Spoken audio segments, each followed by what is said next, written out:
Imagine having a good concept for a movie, a great emotional core, and top-class performances, all just to wash it all away just because you decided your movie wasn't interesting enough. Well, that's how I felt like things were going when I saw The Great Flood, which started out great, but just became an overly confused mess after 30 minutes. So the story is about a mother and son who try to escape their apartment complex as a massive world-ending level flood sweeps through the planet. See, that right there is already a solid enough movie. You have the human and character drama, you have the interesting concept, and you have the basic plot, and it would have been enough to drive the movie. But no, much like what happened with the Omniscient Reader's Viewpoint movie, the director decided a great story wasn't enough and just had to add unnecessary additions to it, thinking it would make the film more interesting.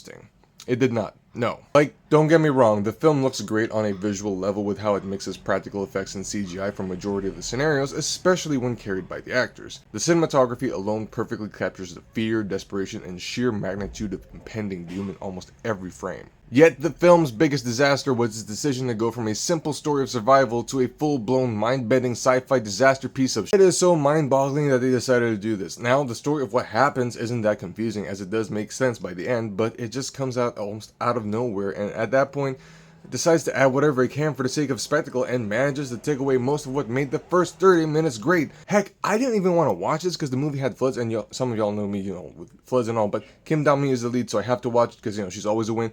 Heck, she's the only reason I've even finished the whole thing. Okay? Yeah.